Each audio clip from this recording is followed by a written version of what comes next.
네, 오늘도 저와 함께 또 시장 이야기 나눠보도록 하겠습니다. 오늘 역시도 제가 여러분들과 함께 또 시장에 도움될 만한 이야기들 준비를 했기 때문에요. 하나하나 같이 저와 함께 하시면 되겠습니다. 자, 오늘 주제는 제가 이제 공매도 재개에 관한 이야기를 좀 할까 합니다. 사실 어제였었죠. 금융위원장이 인터뷰를 통해서 공매도 재개를 확실시했습니다. 한국 시간으로는 3월 31일 날 공매도가 재개될 예정이기 때문에 그에 따라서 이제 투자자분들께서 어느 정도 시장의 하락을 좀 예측하는 그런 경향들도 있는 것 같습니다. 사실 공매도 같은 경우에는 코로나 때 이제 거의 전면 금지가 됐다가요. 2021년도에 다시 부활을 했었는데 그때 불법 공매도에 관한 거래가 굉장히 많았다라고 해요. 그래서 일시적으로 그러니까 일정한 종목들에게만 공매도를 허용을 했었는데 그 부분을 이제 금융당국에서 다시 해제를 했습니다. 다시 전면 해제가 되면서 그걸 언제 재개할까 그런 논란들이 굉장히 많았는데요.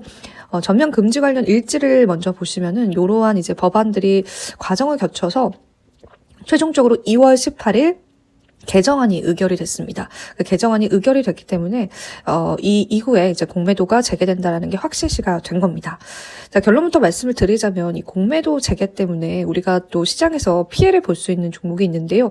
그건 일단 제가 잠시 뒤에 말씀드릴 건데 대표적으로 최근에 좀 급등했었던 종목군들 위주로 시장에서 낙폭이 나올 수 있다라는 거 감안해 보시면 좋겠습니다. 자, 그러면은 이 공매도가 금지됐었던 게 어떤 의미였었는지를 먼저 볼게요. 우리나라는 선진국 중에서 유일한 공매도 전면 금지국으로 알려져 있습니다. 사실 MSCI 지수 자체에 한국이 포함되어 있지 않고요. 한국은 신흥국 쪽에 포함이 되어 있어요. 근데 그동안 우리가 이뤄냈었던 경제 성장률 대비해서 이 신흥국에 포함이 되어 있다라는 거는 어떤 관점에서는 아직도 개발도상국의 시선으로 좀 보는 그런 느낌도 좀 있거든요. 그래서 이 MSCI의 선진국에 편입되지 못했던 다양한 이유들 중에 하나는 뭐 우리가 전쟁 국가이기 때문에 코리아 증시에 관한 밸류 자체가 굉장히 낮게 평가된 것도 있지만은 이 공매도 자체를 금지했던 부분들도 이 선진국 지수에 포함되지 못한 요인으로 꼽히기도 합니다. 실제로 외국인 투자자 입장에서는 공매도가 안 되는 시장이다라고 한다면 그 시장 자체에 신뢰도가 없기도 하고 매력도도 굉장히 떨어져요. 여기 보시면 역대 공매도 금지 기간 동안 외국인 매매 추이도 보실 수가 있는데요. 보시는 바와 같이 순매도 규모가 굉장히 컸었고요. 또 외국인 시장 참여도 확대와 소폭의 주가 조정 그리고 이 공매도를 재개하는 것이 또 공매도를 금지하는 것이 외국인의 참여율에 얼마나 많은 영향을 미치는지를 나타내는 겁니다.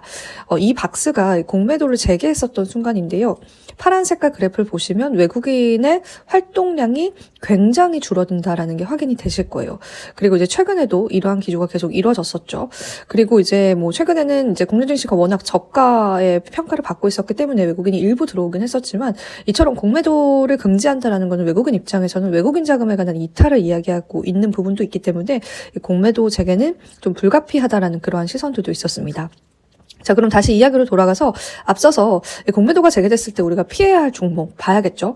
이쪽에 쫙 정리된 그런 표가 있더라고요. 그래서 좀 가지고 와 봤고요. 서울신문에서 가지고 왔습니다. 일단 첫 번째로는 삼양식품 볼 텐데 일단 공매도는 이제 고평가되어 있는 종목군들에 많이 몰립니다. 그래서 최근에 고평가 급등 종목군들을 이제 집계를 해보니까 12개월 기준으로 삼양식품이 의외로 410% 상승하면서 가장 큰 상승률을 기록을 했습니다.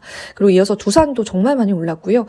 전기 장비 관련주들이죠. LS 일렉트닉도 굉장히 많은 수익률을 기록을 했습니다. 그리고 이제 잘 아는 종목군들일 거예요. 이러한 또 우주 그리고 방산주들 그런 것들도 포함이 되어 있고요. 여기 보시면 SKC와 같은 유리기판 관련주들도 최근에 굉장히 많이 올랐습니다. 이런 부분들 때문에 이제 공매도 자금이 이쪽으로 몰릴 수 있다라는 거죠. 그래서 이 주가 자체의 급등락을 우리가 어느 정도는 예측을 해봐야 된다라는 이야기가 나왔습니다. 그리고 사실 통상적으로 이 통계적으로 공매도 재개 직전에는요 단기 고점 가능성들이 또 대두가 됐다라고 해요. 그래서 이 단기 고점이다라고 한다면 공매도 바로 직전에는 또 한 번 고점을 갱신할 수 있다고 합니다. 그래서 이런 부분들도 여러분들이 염두를 해주시면 좋겠고요. 증권가에서는 SK하이닉스와 삼성전자는 엇갈린 전망을 내다보고 있습니다. 삼성전자는 장기간 외국인이 이제 보유했던 물량 자체가 또 그렇게 많진 않았기 때문에 최근에 주가가 약세이기도 했었고 그래서 공매도가 재개된다고 해서 그 영향력을 크게 받지는 않을 것이다라는 그런 의견들이 있어요. 그래서 이 삼성전자 쪽에 관해서는 엇갈린 전망들이 좀 있고요. 그리고 SK하이닉스는 공매도의 영향을 좀 받아갈 것이다라고 보고 있습니다. 그래서 그런 부분들도 여러분들이 염두를 한번 해주시면 좋겠습니다. 공매도 타겟 종목은 역시나 주의하는 전략들 가져가시는 게 좋을 것 같고요. 뭐 정치적인 리스크 때문에 재개가 연기될 가능성이 있긴 한데요. 지금 현재 금융당국 쪽에서는 이제 공매도가 다시 재개되는 게 또 미뤄진다면은 글로벌적으로 한국 시장에 관한 신뢰도가 너무 없어질 거기 때문에 그러지는 않을 것이다. 그래서는 안 된다. 이런 입장이기 때문에요. 우리는 3월 30일에 공매도 재개 시점에 맞춰가지고요. 이런 포트폴리오 보유하신 분들께서는 조금 다른 전략들을 가져가시면 좋지 않을까 싶습니다. 한번 여러분들 좀 기억을 해보시면 좋겠고요. 자, 다음 소식 보겠습니다. 자, 이더리움의 2월 달에 관한 월간 상승률이 최악을 기록할 수 있다라고 내다보고 있습니다. 이게 월간으로 기록된 이더리움의 월간 수익률표거든요. 마이너스일 때도 많았는데 2월 달에는 특히나 상승을 했었던 적이 굉장히 많았어요. 그래서 이때 딱 평균적으로 봤을 때는 기본적으로 12.6%의 상승, 월간 상승을 했었는데 지금 이더리움이 벌써 마이너스 23%를 나타내고 있습니다. 그래서 이런 부분들 때문에 이더리움에게는 아마 최악의 2월이 되지 않을까 그런 이야기들도 또 시장에 나오고 있어서요. 여러분들이 좀 참고를 해보시면서 이더리움 비롯한 또 암호화폐 전반적인 시장 흐름들 살펴보셔야 될 것 같습니다. 지금 아시는 것처럼 비트코인이 9만 달러 선을 하회하면서 지금 크립토 시장 굉장히 좀 약세를 나타내고 있거든요. 그런 부분들까지도 투심이 계속 얼어붙은다면요. 이더리움은 지난 강세장만큼의 상승률을 이제 보여주지 못하고 이번 시즌이 종료될 수 있다. 그런 가능성들도 있기 때문에 여러분들 꼭 염두에 두시면서요. 좋은 전략들 세워보셨으면 좋겠습니다.